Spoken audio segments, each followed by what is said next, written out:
Hello and welcome to Sethioz Reviews. I think this is one of the smallest things I've reviewed, but it is really freaking awesome, so let's check it out. It's a wireless switch, like any switch, electrical switch, lights, whatever you want to use it. Aoketyo. What? I don't know which company it is. Put your logo on it, please, because I tend to forget. So don't need this. It's a two-pack. Get it? It uses the app I have already used before with other products. It's like a kind of generic app. Okay, it broke off. Whatever, I don't care. Get out.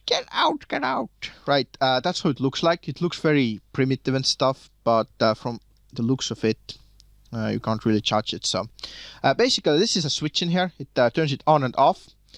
And you can put this anywhere you want. I believe it is 220 volts. I can't see. It says max current 5 amperes at 250 volts. I don't know if you can read this.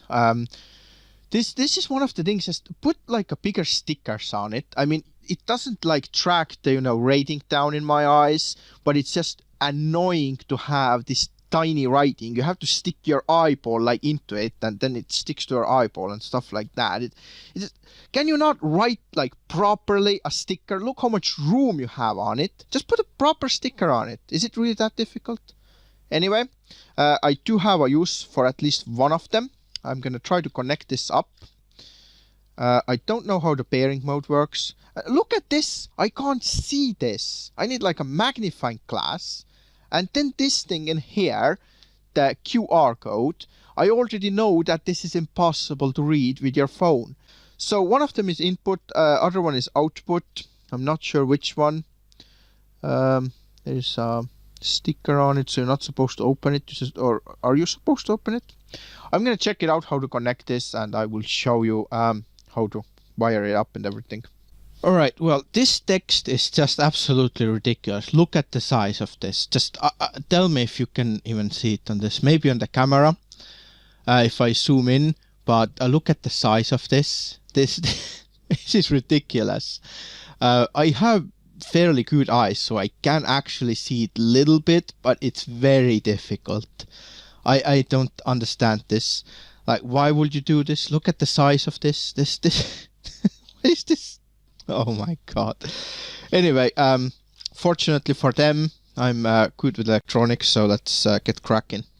So on this one, you can see clearly it says in, and that one is out. Seen here, it says in and out, so that's the output, that's the input. So let's open this up. I suppose that's how you do this. This cover should come off. Or does it? How does it? Well, it's very difficult to do it on the camera, but everything fell out now, so that's how it undoes everything. See, that's how it looks like. Don't stick your fingers in there, really. Not good to touch it with your fingers, the circuit board. Basically what I did, I don't know, okay, this yeah, they do clip out, see. It has like a clip thing on top in here. And this thing, that just clips onto this one.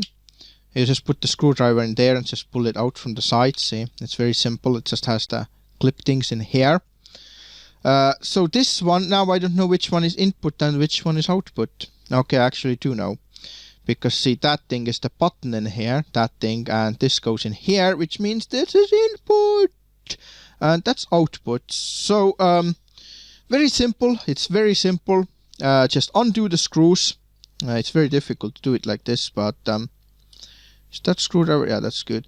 I was about to complain, but I didn't. Because this is an electrical screwdriver, and everything electrical should have the, so-called universal screws that support the electrical screwdriver. So undo the screws, and then you just stick the wire in and tighten the screws. I'm going to actually put this between one of my lights, so I can remotely turn it on and off. So let's do this. So one thing that this doesn't show is which one is live and which one is neutral. When installing a switch, you should always cut the live, but the switch goes between the live and the neutral runs directly. There usually switches don't cut both off. They just, one is like direct connection like this, and then the other one is switched. So, but this one doesn't say which one is live and which one is neutral. So if you flip this around, I just chase these, see? One of them is connected directly to the other one. So this one is neutral, this one in here. So this one is neutral and this one is live. So you should connect the live to this one and neutral to this one. Hope this makes sense. And if it doesn't, then you should hire someone to do this, because then it means you don't know anything about electronics. Electrics. So that's what I'm gonna do. Let's check one last time. Yep, that's neutral. So the neutral goes into this one. It's very difficult to connect up. I might have to do it off the camera, because I just don't see under the camera where I'm connecting it. My angle is very bad. Yeah, I'm gonna do it off the camera, guys. I can't do it in here. It's very difficult. Alright, maybe this one I can do on the camera. It's extremely difficult to do this. Let's try. On the light side, it doesn't matter which one is live and which one is neutral. It really doesn't. So let's just... Got my hair stuck in here. You probably can't see it. But anyway, let's stick this in there. And... well, this is common sense. Once you're doing that, make sure that, one of these wires doesn't come like loose and pop into another one. I've seen a lot of those suicidal people who have done this. It's very difficult to see. That's why I have to inspect it like really closely. And this one, it's a lot easier. And the other one. And also make sure it's like the wire is cut, properly, that it's not too short or not too long. Whoops, I'm moving the camera, but that's why I said it's very difficult to do it on the camera, so you probably can't even see what I'm doing at the moment, but I'll try. So let's do this properly, make sure it's properly done. There we go. And now we should be able to put this back together. Right, which is this? That's the bottom one. It really doesn't matter where it goes. Now does it? See, this wire is a bit too big to fit between that thing, but I'm gonna make it. That's how it goes. Now this one goes the other way. Like so. There we go. Come on. Or not. What's going on? Alright, that's done. We can click that button. Right, that's clipped on. Obviously there's no power in here, because you don't do it under there, no power. And this here, it should like smush it a little bit, smush the wire. So that's why the screw's in here. So it should like grab the wire, and I need to do it off the camera, guys. I can't do it in here. Alright, and it is connected. It's a bit, this wire is a bit too, thick for the clamp things in there, but this one seemed to be fine. It's so that you don't pull it out, but it should work. So I'm gonna plug it in and see if it blows anything up, or if the light comes on. Oh, something happened. It went on. There we go. That's on, and that's off. So it works. I didn't break it. And obviously, well, these screws, they're exposed, but they're only in plastic, so they're not gonna do anything. So as you can see, the light works, guys. See? On and off. Now the second part, to figure out how to pair this thing. I think you're gonna just hold this for 5 seconds.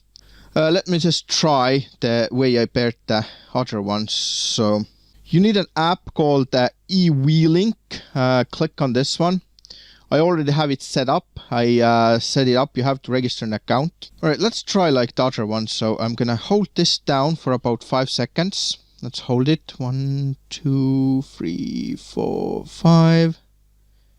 There we go. See, that's what you need to do. So it starts blinking like this. And now, can you see it?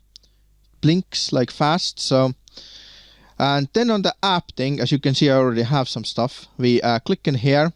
Next device. It says it's blinking. Then we click next. And once you enter your Wi-Fi information, then it should connect up. It's still blinking. It's doing something.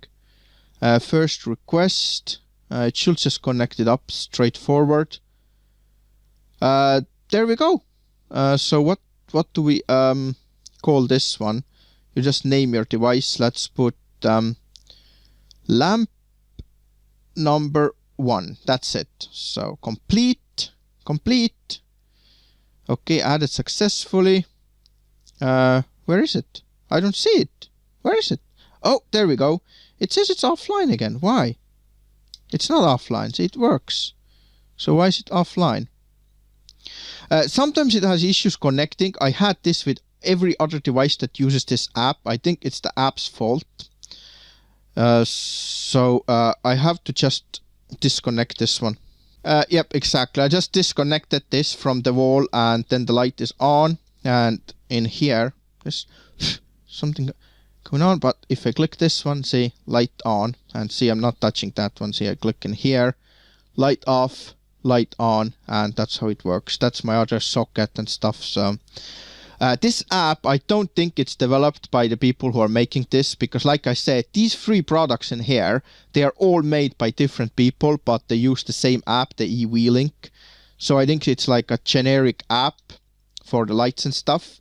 And this app, basically, if these devices, they have 2 connection modes. One is that it connects through your router at home. And in that case, if you go somewhere with your tablet, let's say you go into another country even, and you log in with this app, with your username and password, you don't even have to have the same device. You just log in, and then you can control your devices from anywhere in the world, as long as these are connected to your internet at home. So this thing in here, in case you don't understand, it has a wireless signal going into a router, and connects to a router, and then this thing controls them through that, see? So it's really cool. As you can see, this is a generic device for 220 volts. Actually, it should work with 122, the American voltage. So this relay thing, it's a relay switch, whatever you want to call it. You can use this for anything. It doesn't have to be lights. It can be whatever you want. And you can have like 2 switches. You can have a normal switch too if you want, like a normal switch on this one. Like a switch like that, which I had before. Obviously it doesn't work because I cut it off. But you can have like 2 switches if you want. And you can connect this thing like between your coffee machine or cooker or whatever. Okay, cooker is a bit too powerful, I'd say. 5 amps at 250 volts. That's about 1250 volts, I think, exactly. That's not volts, watts. So don't connect it to our kettle or something like this. And obviously, like I showed you, you can connect it manually, switch it manually. Really useful thing, if you ask me. I absolutely like this. It's really cool, small switch. You can put it between whatever you want. And I will see you next time.